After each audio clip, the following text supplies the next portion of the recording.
Murder at the Midnight Matinee, Toronto, 1948. A midnight screening at the once glorious Royal Grenadier Theatre was meant to be a celebration of art, defiance, and avant-garde cinema. But when famed surrealist director Valentin Duprés is found strangled in the projection booth, his body tangled in celluloid, the screening becomes a scene of cold-blooded murder. Welcome back to Ontario Cold Cases, Canada's True Crime Podcast. I'm Jay Nickel of Nickel Investigations, and you're listening to another Whodunit Wednesday in a Mick and Mack mystery, where we step into the world of classic detective fiction. Go back to the golden era of detective fiction and enjoy stories in the tradition of the greats of writing. From Agatha Christie to Raymond Chandler to John Creasey, these are short stories I hope you enjoy.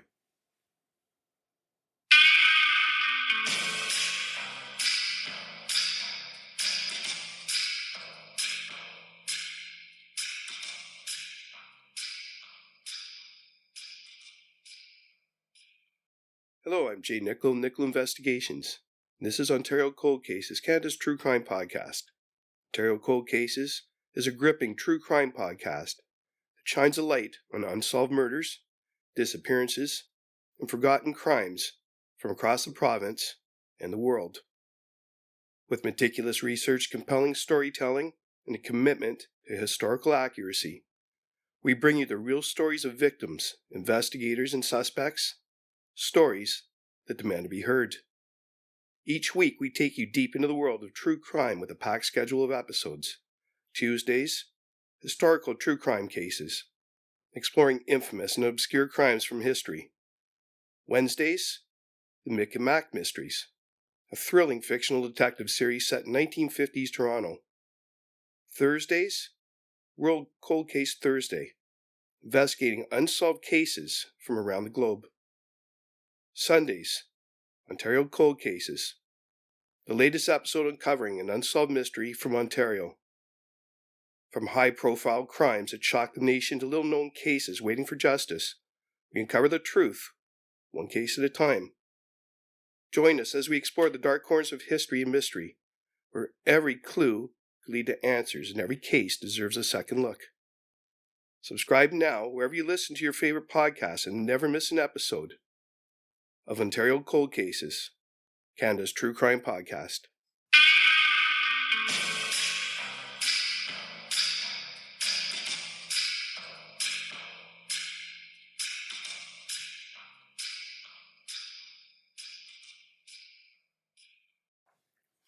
Chapter 1.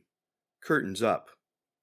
The marquee outside the Royal Grenadier Theatre flickered in the cold Toronto air, its once gilded edges dulled by time and soot. But tonight, the old cinema pulsed with life. A sold-out crowd had turned out for the midnight screening of Dream in a Broken Mirror, the final work of famed and famously impossible Valentin Duprés. The street hummed with murmurs, clove smoke, and wool-clad cinephiles quoting André Breton like scripture. Inside, the film unspooled in slow, hypnotic waves. A woman in a cracked mirror reaching toward a staircase that led to a void. A man whose shadow turned into a wolf and devoured a rotary phone. An umbrella, bleeding ink. Mack shifted uncomfortably in his aisle seat, arms folded across his chest. "If this is art," he muttered, "I'm a Monet and in a meat grinder." Beside him, Mick leaned forward, fedora tipped back, eyes narrowed in focus. "It's symbolic," he whispered. "Yeah? Of what exactly? Existential plumbing problems?" Before Mick could reply, the house lights shuddered. A brief flicker. A real change, maybe. The screen shivered, then steadied. A collective breath rippled through the crowd but quickly dissolved back into rapt attention, or baffled paralysis. In the lobby, the scent of scorched popcorn hung low. A thin stream of smoke wafted from the concession stand, ignored by the teenage attendant, who was too busy sketching surrealist eyeballs into her math homework. Somewhere upstairs, a door slammed. Then a scream. Sharp, sudden, and far too real. The theater's manager, Hank Greaves, burst into the screening room like a man on fire. "Cut the reel, get the lights," he bellowed, his bow tie askew. The film choked mid-frame, an eyeball melting into a staircase, and the screen went dark. Whispers erupted into a buzz. The second scream followed from above, this one more guttural. People turned toward the back exit, unsure if it was part of the show. It wasn't. Mick and Mack reached the projection booth within minutes. The door was locked from the inside. Ruby Lang, the projectionist, pale and breathless, pointed at the tiny smeared window. "He's in there," she whispered. I think he's... She didn't finish the sentence. Hank rattled the handle. "There's no key. It locks from the inside, always has." Mick stepped forward and peered through the dusty glass. Inside, slumped over a film reel and tangled in a loop of black celluloid, was Valentin Duprés. His eyes stared wide, unblinking, into the projector's final beam of light. Mick frowned. "Looks like he took his last bow." Mack grimaced. "He's tangled up in his own film. That's got to be the most ironic death I've ever seen." Mick tilted his head, squinting as if the angles of the scene might reveal something hidden. "That's no accident, that's staging." From behind them, Ruby gasped. "That's symbolic." Mack sighed. "Oh no, don't you start."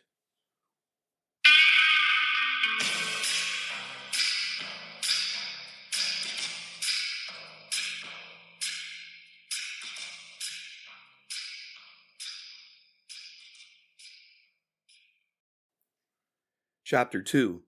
The Final Cut. The Royal Grenadier Theatre had never been quieter. The surrealists had shuffled home, the protesters dispersed, and the cops cordoned off the lobby with crime scene tape, clashed spectacular with the lobby's faded Art Deco decor. Mick stood over a crepe labeled "Dream in a Broken Mirror, version X." Its seal torn, the reel inside partially spooled and oddly damp. He crouched, running a gloved finger over the jagged tear in the film canister. "Version X," he murmured.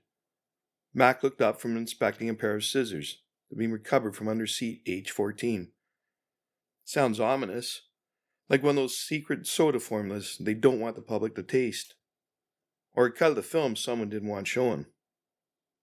Mack held up the scissors. These were wedged behind the seat cushion. If they're trying to sneak them in, they didn't do a great job hiding them. Still got popcorn butter on the handle. Mick stood, pocketed a page of scribbled notes from Duprés' screening script, half in French, half in looping nonsense, and nodded toward the lobby. "Let's talk to the suspects. Start with Ruby." Ruby Lang, arms folded and scowling at a disappointed director, was back in the projection booth, clutching a film sprocket like a rosary. "Unusual? During that film?" she repeated, when Mick asked if she noted anything strange. "Honey, the lead actress turned into a flock of pigeons on screen. Doesn't get more unusual than that." "I nearly ducked," Mack muttered. "Thought the pigeons flew into the theater." Exactly as Valentin intended. Pure cinema magic. He wanted the audience to question reality. "Well, consider my reality thoroughly questioned," Mack said. "Especially during that 5-minute close-up of a melting clock. I thought the projector was melting." Ruby smiled wistfully. "An homage to Dali. The melting clock symbolizes time losing all meaning." "Time definitely lost meaning for me," Mack said. "Checked my watch twice during that scene." Mick held up the torn script page. "Did you see anyone near the projection booth before the screening?"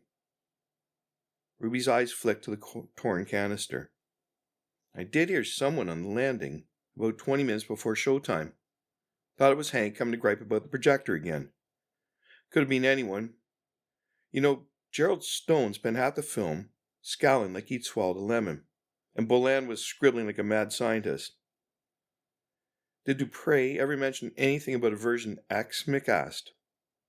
Ruby's voice dropped to a reverent hush. "He said there was an original cut. Too pure, too raw. Too dangerous for conventional minds," he said.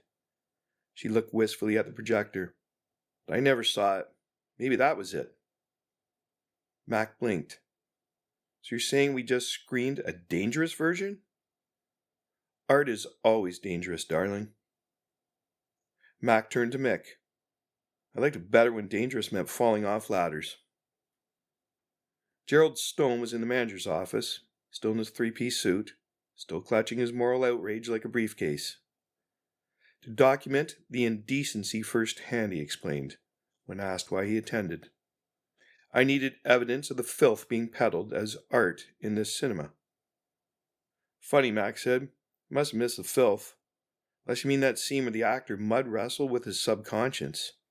There was a lot of mud flying. Precisely, Gerald exclaimed. A metaphor made manifest, wallowing in the muck of moral decay. That so-called dream sequence is a direct assault on our community's values. Mick leaned in. Did you interact with Duprés before the screening? I tried. The man brushed me off. Said he wouldn't debate a bureaucrat in a bad tie. Gerald sniffed, adjusting said tie. I simply wanted to warn him that we were drafting a motion to pull funding from theaters showing degeneracy. Did you see anyone suspicious before the show? Mick asked. Dr. Boland was muttering to himself. Ruby was swooning over that infernal projector, and that film student, Elsa, was fluttering around like a bat in a bell tower. Did Duprés mention a version X? Mick asked. I wouldn't know. I stopped listening after he used the phrase cinematic truth serum. Ridiculous. He stood, brushing imaginary dust from his sleeve. If you want my opinion, Matt groaned, we don't. They found Elsa DeWitt, curled up in the front row, beret askew, mascara streaked. A half-empty bottle of imported cola sat in the armrest beside her. I'm not okay, she sniffed. Valentin was more than a mentor. He was a visionary, a prophet with a Bolex camera. Mick crouched beside her. Sorry for your loss. Did you help him prepare for the screening? She nodded. I brought him espresso, arranged the post-film Q&A, and lit incense in the balcony to create ambiance. She looked up. Did they find his final cut? You mean version X? Mick asked. Her eyes widened. You've seen it? Only what was left of the reel, Mick said. It was damaged. Did you know what was on it? He said it revealed everything. A confession, a confrontation. Art is the mirror, he told me. But sometimes it shows things people aren't ready to see. She paused. I never saw it, but I think someone did. And they wanted it buried. Mack scratched his head.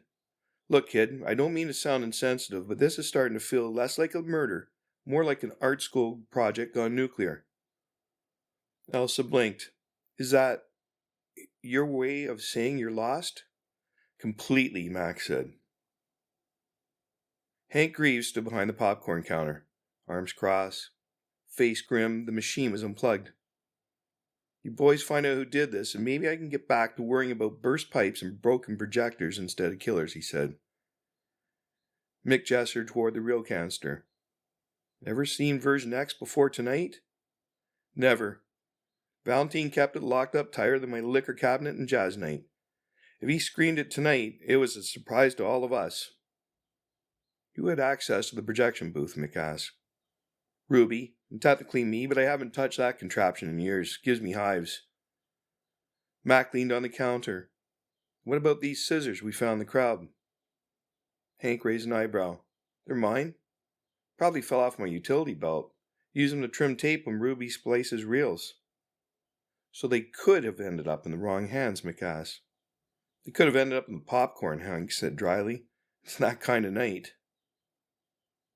Dr. Francis Boland was scribbling notes on the back of a poster for Meshes of the Afternoon. I was testing my hypothesis that Duprés's disjointed imagery could trigger mass hysteria, he said, eyes bright. Mack sighed. You're saying the movie could make people crazy? Like drive us insane on the spot? In layman's terms, yes. I recorded several audience members in trance states. Slack jaws, trembling knees, it was riveting. Sounds like my uncle at the horse races, Mack muttered. Mick flipped open his notebook. Did you speak to Duprés? He refused to engage. Arrogant man. Believed himself untouchable. But if version X contained what I think it did, Boland's eyes gleamed. It could have fractured his own mind. Or someone else's, Mick said. Is it worth killing for? Boland tilted his head. Art that reveals too much can be lethal, and sometimes necessary. Mack stepped back. You're not helping your case, Doc. Dr. Boland merely smiled and jotted something in his notebook. Investigator Mack. Mild delusions, paranoia, sardinicism. Back in the lobby, Mick rubbed his eyes. We've got motive, madness, and a mystery reel. And scissors, Mack added. Don't forget the buttered scissors. Mick glanced back at the flickering marquee and sewed. The curtain's up, Mack. Now let's find the final act.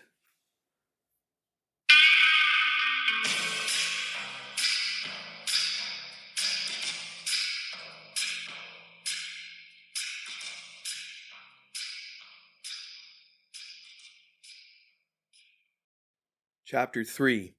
Reals and Real Lies. Morning crept up in the Royal Grenadier like a stagehand pulling back a curtain too slowly.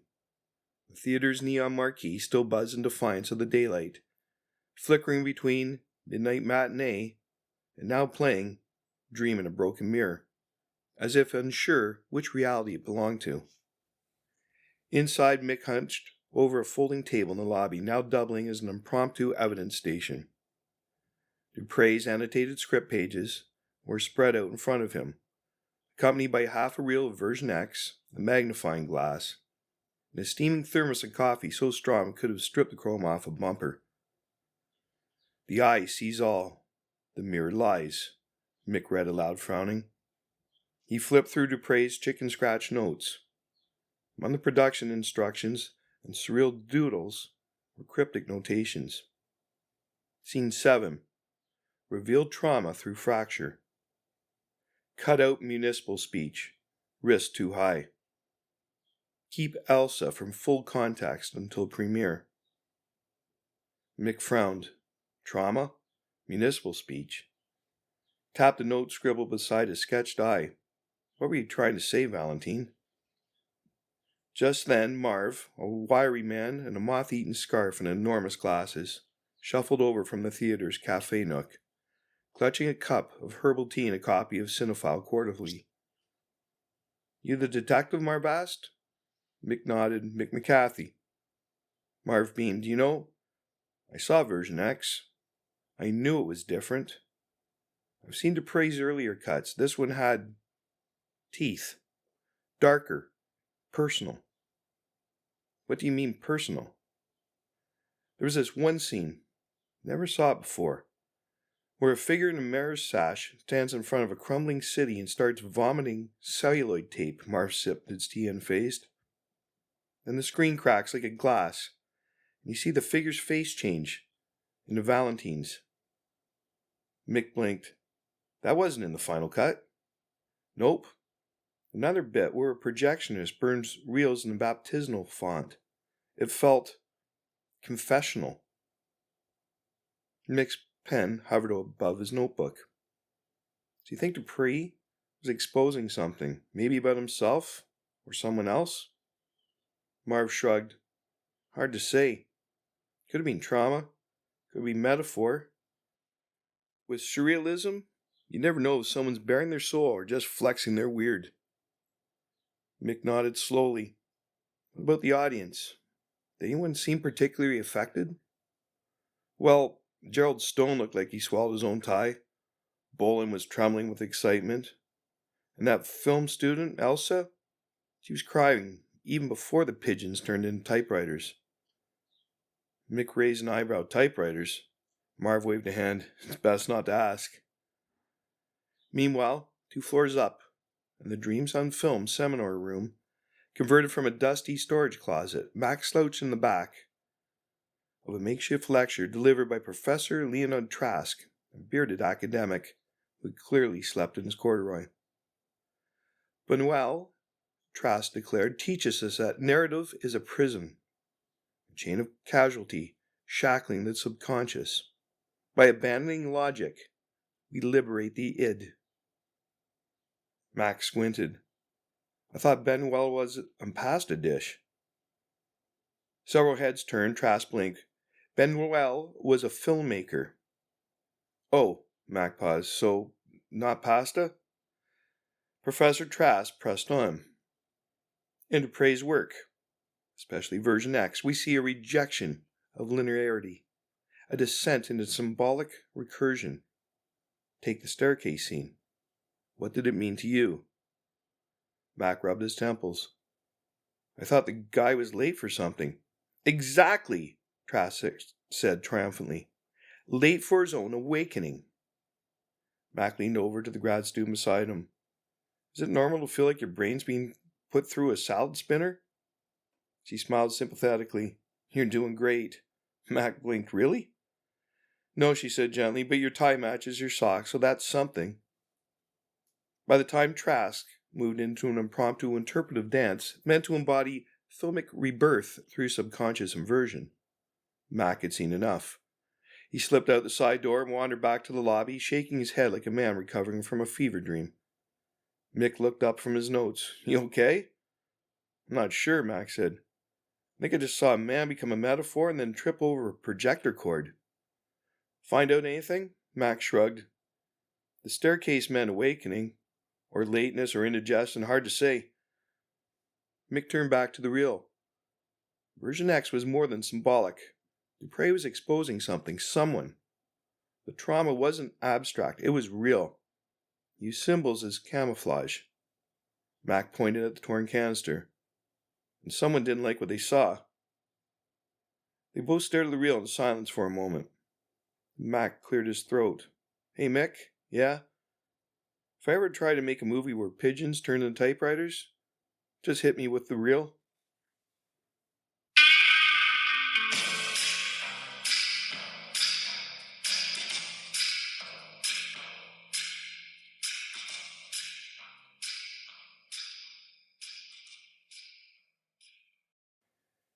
Chapter 4.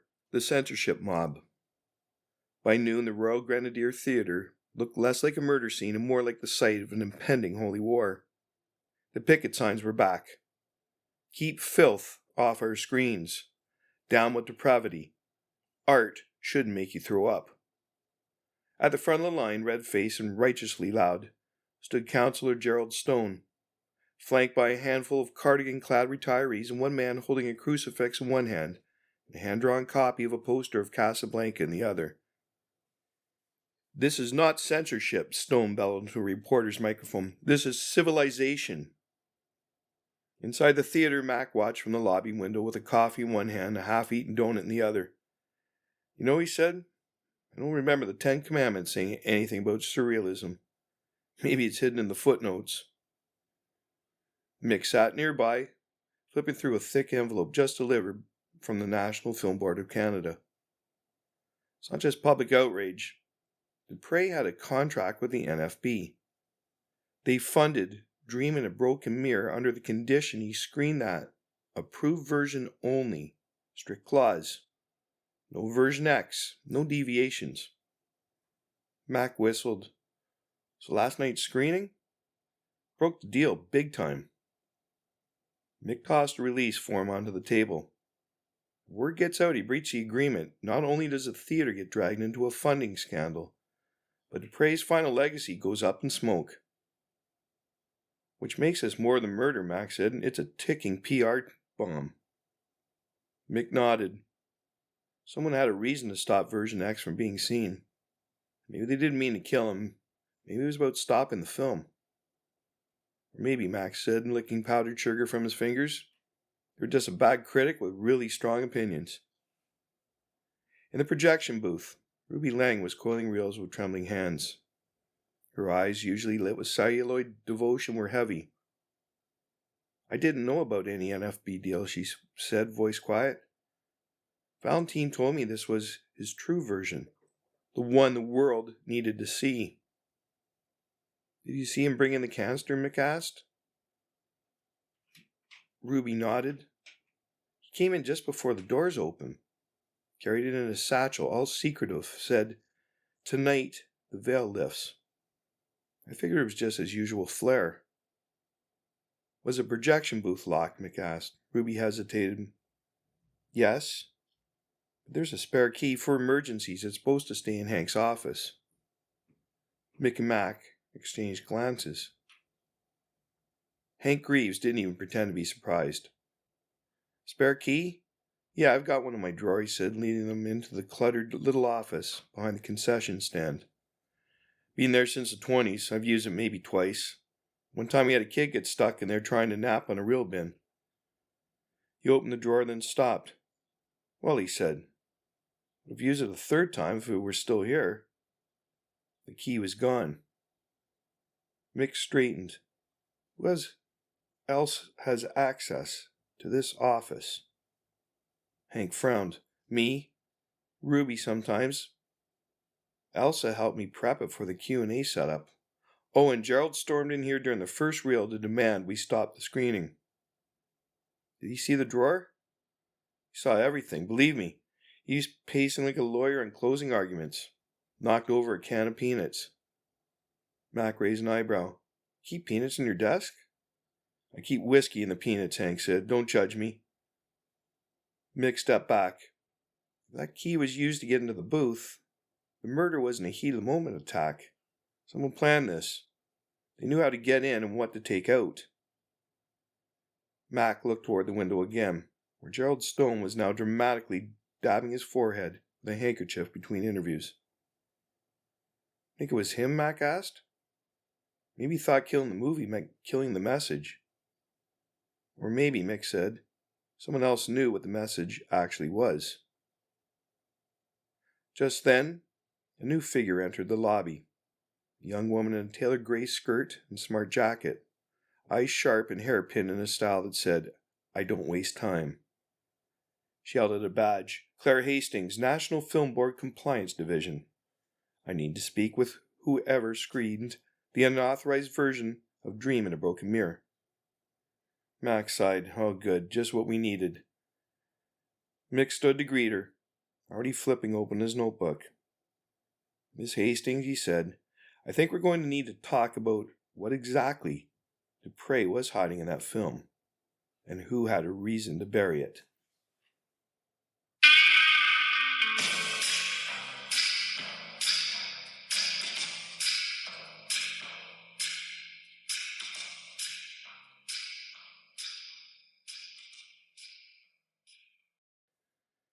Chapter 5. The Smoke and the Screen. The Royal Grenadier had gone quiet again. Too quiet.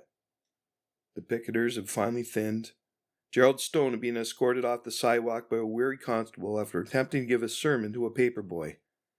Inside, the theater smelled faintly of cold tobacco, silver nitrate, and spliced tape. Mick and Mack had barely finished debriefing the stern, pencil-skirted Miss Hastings from the National Film Board when a scream pierced the air, sharp as a film tear. Booth, Hank shouted, charging up the stairs 2 at a time. Mick and Mack followed. Smoke billowed from the projection room. Mack yanked the door open, this time unlocked, and dropped low under the haze. Ruby, Mick called, covering his mouth. They found her slumped on the floor, coughing violently, eyes streaming from the acrid haze. A scorched towel smoldered near the film vents. Someone had stuffed it into the intake fan, turned on the reel, and locked the door from the outside. Smoke bomb, Mack muttered, helping her up. Crude, but nasty. Celluloid burns fast, Ruby wheezed. If I hadn't stepped out for a moment, I'd be a real ghost. Mick looked at the rigged vent. Someone wanted to use silence. Ruby steadied herself against the reel canister. For what? I don't know anything. Maybe not, Mick said, turning toward the burnt fan. You've seen everything. Back downstairs, Mick inspected what was left of the version X reel again. Now singed at the edges, but something caught his eye. A splice not made with tape, but with glue, crudely done the way amateurs sometimes patch footage. He ran the strip under the lamp and watched as the frames ticked past. A woman in a mirror. A child's toy dropped into water. A pair of eyes, wide with fear. Then something strange. Not actors. not surreal imagery. Grainy, real footage. Duprés, not in costume, talking into the camera in a dim room, agitated, whispering, frame jittering. Mick slowed it, rewound it, and read his lips. They lied. It was never theirs. They took it. They buried it. I have the proof now. He exhaled. It wasn't just surrealism. It was confessional. He smuggled personal footage into the film. Mack blinked. What, like a diary on a film? Mick nodded. Or blackmail. Maybe both.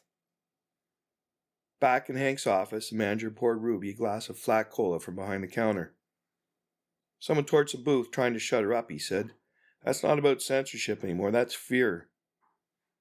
Or desperation, Mick said. Duprés didn't just challenge morals, he threatened reputations. If someone knew that footage existed. Mack frowned. But who would know? He didn't tell anyone about version X, not even Ruby. Someone saw it, Mick said. Maybe not the whole read, maybe just enough. He held up the charred canister. I think Valentin Duprés didn't just make enemies in art circles. I think he captured something he wasn't supposed to. Mack looked at the reel, then at Mick. What do we do now? Mick grabbed his coat and hat. We find out what Duprés saw. Then we find out who would kill to keep it hidden.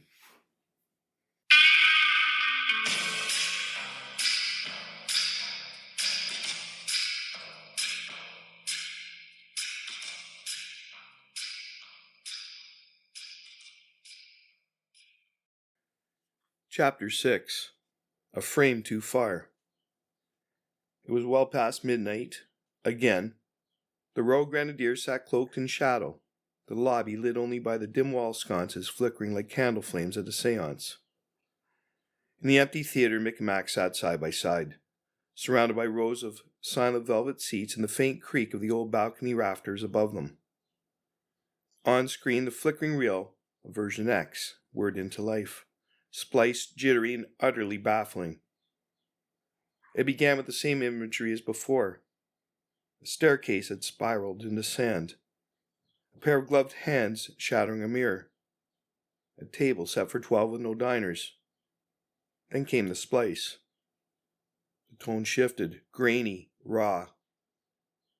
A flower bloomed in reverse, petals retreating into bud, before morphing into a spider with a silver trumpet protruding from its thorax. Mack leaned over and whispered, Okay, I gotta ask, why is a flower turning into a trumpet spider? Is that a political thing or just bad gardening? Mick didn't answer. He was leaning forward, brow furrowed, eyes scanning every frame like a code breaker mid-crack. The images came faster now. A figure in a mayoral sash, faceless, repeatedly crossing out blueprints. A close-up of a typewriter's spacebar being struck again and again.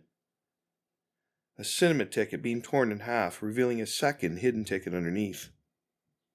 And finally, a match being lit. And the face of Gerald Stone briefly superimposed on the flame before dissolving into smoke. Then, darkness.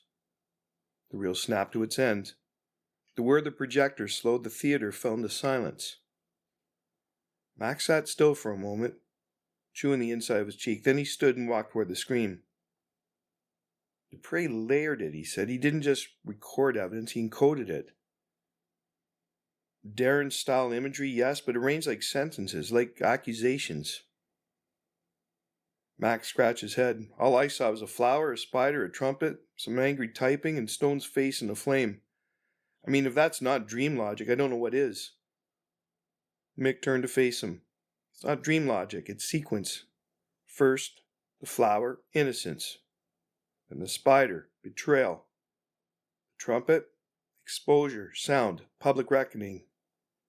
And the typewriter? Silence communication. Someone tried to stop a message from getting out. Mack blinked. So the tickets? One torn in half, revealing a second ticket hidden underneath. That's the key. There was a second narrative, a secret event under the official one, something buried beneath the surface.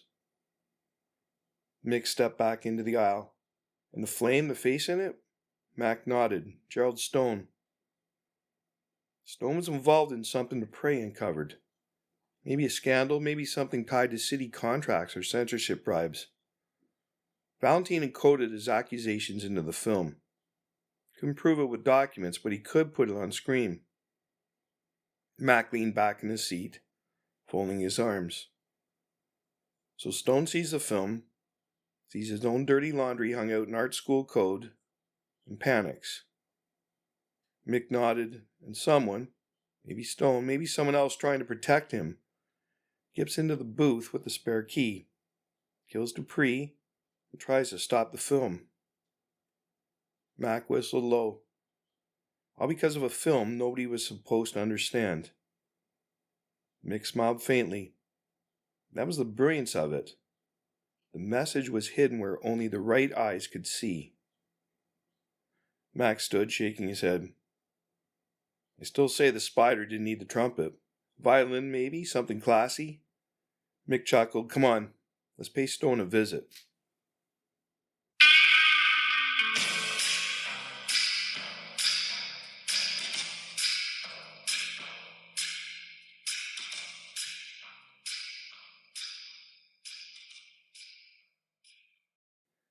Chapter 7. The Killer Revealed.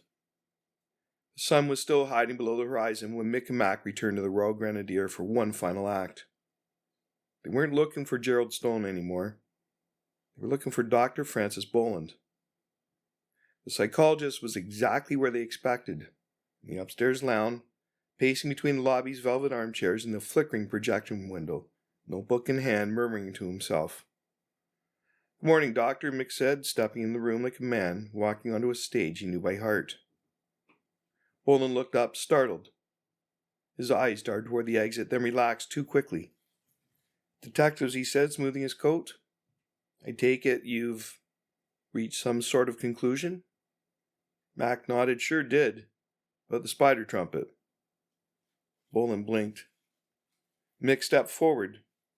We screened the final cut, version X. Valentin's confession encoded in metaphor, clever, symbolic, not subtle. Not if you knew what to look for. Boland's eyes narrowed. He was an artist. He dealt in illusion. He was also a man who knew too much, Mick said. The footage he smuggled in wasn't just about Stone's censorship campaign. It was about you. Boland froze. Mick continued. The hidden footage, the shaking camera, the eyes, the fear, wasn't from a film. It was from a therapy session, one you recorded without consent. Valentin found it. Rubbish. He found the reels you kept, experimental recordings, patients in distress. Some claim they've been manipulated. You called it research. He called it abuse. Boland's composure cracked. He told you he'd include in the film, Mick said softly. That he'd encode it, buried in the surrealism, where no one would believe it, unless they understood. And you panicked. I didn't panic, Boland snapped. I calculated. He stepped back. I tried to stop him, talk sense into him, but he was consumed, obsessed with exposure. You killed him, Mick said. Boland's eyes flared, then dulled. I had to. If that film played for the wrong people like Miss Hastings, I'd be finished. Mack pulled out the scissors, the same ones found under the seat. You used these to cut the reel. Tried to destroy version X. But you missed your cue. Boland looked at the detectives, breathing heavily. Then he smiled. You really think anyone will believe surrealist images over a respected doctor? Mick shrugged. I think when the National Film Board screens that footage, frame by frame, they won't need symbolism, just subtitles. Two officers stepped in from the hallway. Boland didn't resist. He straightened his coat, lifted his chin, and walked out like a man entering his own courtroom drama. Epilogue. Fade to black. The air outside was crisp with the promise of dawn. Mick and Mack stood under the marquee, now dark. The Royal Grenadier would reopen soon. Another matinee, another crowd. But for now, the sidewalk was theirs. Mick adjusted his hat and looked east. Art imitates life, he said, or maybe the other way round. Mack stuffed his hands in his coat pockets. I just want my money back. They walked into the morning light, a pair of detectives. Shadows stretched long, and the reel finally run to the end. The end. Thank you for listening. This has been Jay Nickel of Nickel Investigations and an Ontario Cold Cases, Canada's True Crime Podcast.